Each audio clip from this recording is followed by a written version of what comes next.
Editorial del director. En esta editorial quiero recordar para ustedes la historia política de los últimos 30 años de mi país. Transcurría el año 1993 y el presidente era César Gaviria. Una violencia insospechada en Colombia y un Estado inerme, corrompido y complaciente. Tanto que un narcotraficante llamado Pablo Escobar decidía con el beneplácito de este presidente construir su propio sitio de reclusión con su plata, con sus hombres y con su propia salida de emergencia, que después utilizó.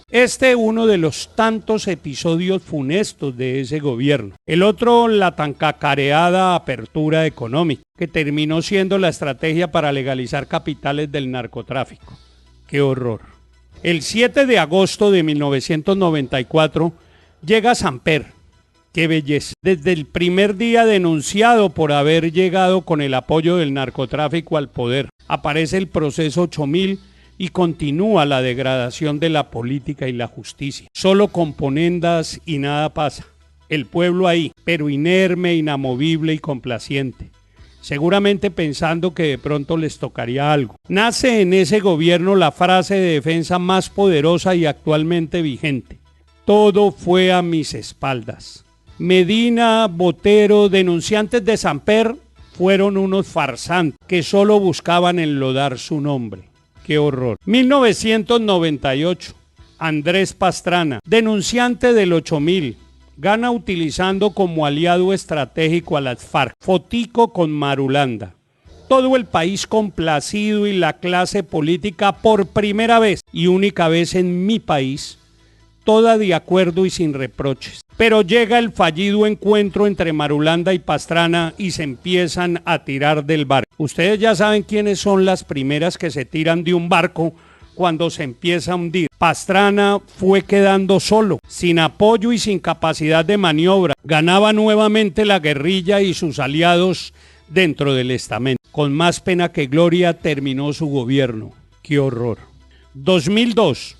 Llega al gobierno Álvaro Uribe Vélez, mano firme, corazón grande. Único presidente de Colombia ganador en primera vuelta, en sus 2 elecciones. Legitimidad, gobernabilidad, decisión y carácter. Recuperación de la confianza del pueblo, orden institucional, respaldo ciudadano y amor de paz. Hasta ahí todo bien, pero aparece el embeleco de la reelección y muy seguramente auspiciado por su séquito y de paso por su vanidad, decide hacer hasta lo impensable por conseguir su propósito. Hubo mermelada, Nutella, queso, crema, lo importante, modificar la Constitución para su propio beneficio. Desde ese momento empezó la debacle, la enseñanza malsana que con el poder todo se puede y que el expresidente Chandía tenía toda la razón al decir el poder para qué. 8 años después hereda el gobierno.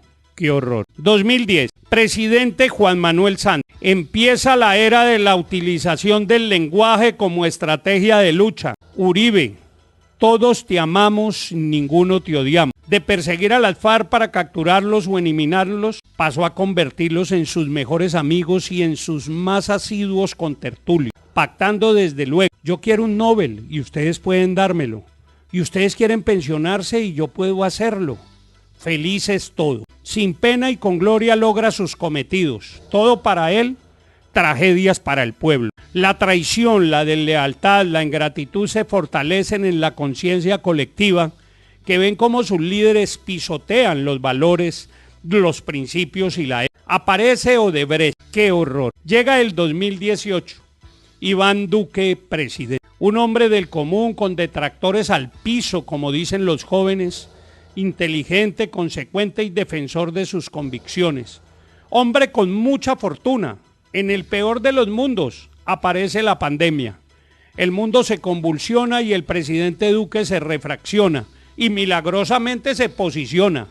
Podríamos afirmar que sin pandemia se hubiera podido caer.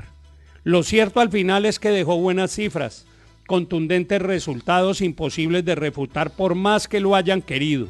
Al final, hoy la culpa ya no es de Duque, la culpa es de la vaca.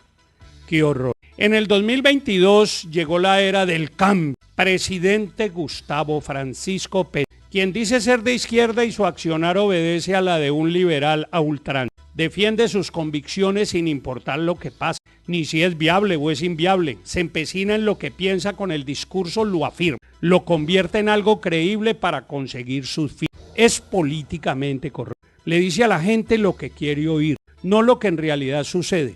Por eso en tan corto tiempo vamos pa'l despeñadero. Las reformas tienen fondo, a ellos la forma no les importa. Lo que importa es el control del todo, la salud, la educación, las pensiones, el trabajo, la justicia, la seguridad, la miseria. Pues entre más pobreza exista, más manejable es el pueblo. Al final, el cambio será profundo. Más pobreza, desesperanza y violencia. Todo va consolidándose. ¡Qué horror! El 29 de octubre sabremos a ciencia cierta si el tan cacareado cambio colmó las expectativas o por el contrario se revoca ese poder otorgado. Dios salve a Colombia. Feliz y bendecida semana, Jesús Alberto Carvajal Duque. Somos el insolente, no políticamente correcto.